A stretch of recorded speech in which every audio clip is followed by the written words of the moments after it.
Today I'm on Linear Fisheries, joined by Joe Forrester. Joe's a little bit of a secret squirrel. He tends not to publicise his captures, but he's caught plenty of big carp. And today Joe's going to show us one of the rigs he uses to catch a few of his big ones. It's the Amnesia D Rig, isn't it, Joe? So sort of tell us a little bit about it and when you use it. Yeah, I made the rig out of a stiff material called Amnesia. I used the black version, just it seems a little bit better than the clear one. Right. It's easier to work with. The white one just doesn't seem quite the same. I fished the rig fairly short. Right. 4, 6 inches, 7 inches, and I use it with very tight baiting pattern. A couple of pouchfuls of boilies around a small area, a hole in the weed, say. That's exactly the sort of thing I use it for. You see a lot of people say, oh, I'll cast a chod rig into the hole in the weed, but I can't really see how that would work because your lead would be running up the weed and your popper would be sat somewhere up here. Your bait's nice and tight on the bottom with some tight boilies around the area.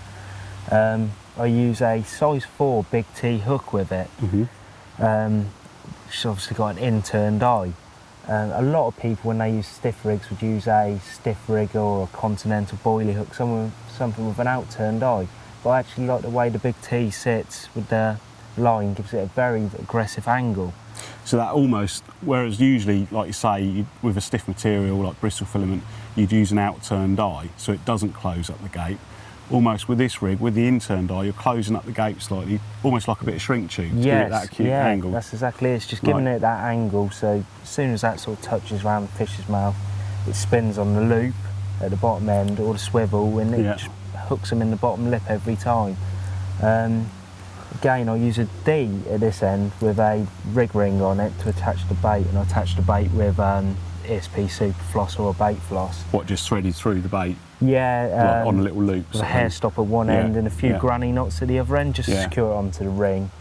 Or you keep the D fairly small and tight on the point of the hook, sort of working on the same sort of principle as a KD rig, something like that, because you're making the eye of the hook light by using the buoyant bait, and the point of the hook heavy, so the point's going to turn down every time into the fish's mouth. So that's you're using a slightly buoyant hook bait there, and that sits over the top of the hook. The hook's lying flat on the bottom of the lake. Yeah. The hook bait that you're giving a bit of buoyancy is sat on top of the eye. So like you say, the eye's very light, and the point's just going to drop down in the fish's mouth every time. Right. I use a very big hook with a rig, a size 4. Yeah. A lot of people think it's a bit too big, but it works for me. Obviously, I like to think that if I catch a 40-pound carp, I'm going to land it. Yeah. A bigger hook sort of gives you a bit more confidence when you're playing it, generally, doesn't it? Yeah. It just seems to work with the. It's a mouthful when they pick it up. Yeah. The bigger hook, they can't spit it out so easy as, say, a small size 10 or 8 or something. That stiffer material obviously makes it more difficult to eject as well, doesn't it? Always using a buoyant hook bait with the rig so it's balanced. You can either do that by drilling it out with a nut drill and cork, using a small pop-up on the top or a piece of plastic corn, just as long as you've got that buoyancy in the rig, and it will sit above the hook, hiding the hook as well from view of the fish. So when you say, going back a little bit, you say you fish this rig quite short, and generally you use it when you're fishing over tight beds of bait in small holes in the weed. So why do you fish it quite short? You know, generally with, say, a hinge stiff rig or a multi-rig or something like that, you're fishing over a spread of bait and you may use it up to sort of 12 inches long or something like that. Yeah. But you're saying you're using sort of 4, 6, 7 inches. Explain a little bit about that, the thinking behind that. Well, because the fish are obviously feeding in a small area, and you can imagine, say there was 30 baits or 20 baits in an area the size of a few of these buckets, they're not going to be moving a lot between mouthfuls. I see, rather than the spread, they can pick up the bait, move, and you've got the length of the hook link, and it's going to hook them. But when they're not moving, you want that, as soon as they pick that bait up, stiffness away from the lead, and it's almost the weight of the leader and the lead just turning it on the loop, so it's hooking them every time. So even if they're almost like hoovering and not lifting up between baits, the shortness of the rig is still going to nail them. The lead core and the lead's coming into play straight away. Another big bonus with a rig is it always resets itself. If a fish comes in, feeds, spits that out, it's sat back there, It's going to extend away from the lead again. Yeah, the stiffness, and it's always sat right. So if they're That's a good feeding point, down there and they're kicking their tails about, and that moves that bait somewhere around there, you know it's always going to be sat right again, rather than if you had a braided link on or something like that, could hang up in a bit of weed, coil round itself, but that just sit perfect all the time, so you know you're always fishing. It's not going to tangle. That's a sort of real like selling point to that rig, isn't it? It's like one of its sort of main advantages that certainly appeals to me. You can sort of see that happening where, you know, where the fish are feeding around there. It's always going to be presented right. So peace of mind. I can leave that rig out there for a few days, and if there's fish visiting the area, I don't want to worry about hook being hung up in a bit of weed or something like that. Short, stiff, it always sits out.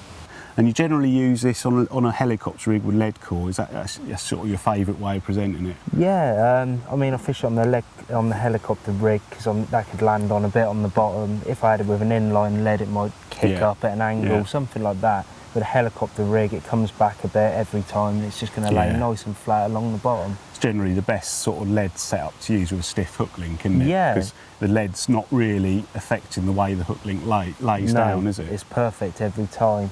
I mean, if you're using sort of a coated braid or a braid, you can get away with inline leads and things like that. Yeah. But just you want to make sure that it's got that bit of movement, so it always sits perfect along the bottom. Excellent. And you said you got a loop attached to the swivel. Why would you use a loop as opposed to, say, a grinner knot or a blood knot?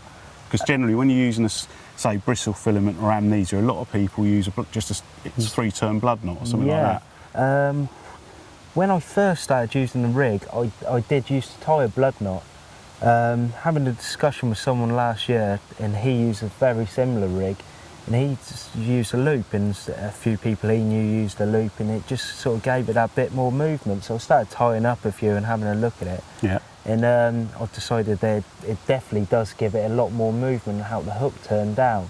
It certainly helped sort of catch results this year anyway.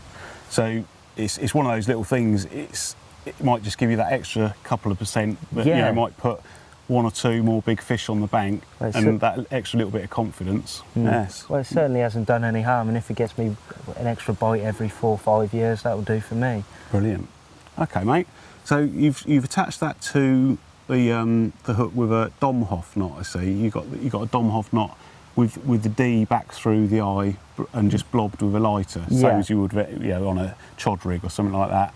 So but you could use a knotless knot or something just as easily, couldn't you? You could use a knotless knot, a snell knot.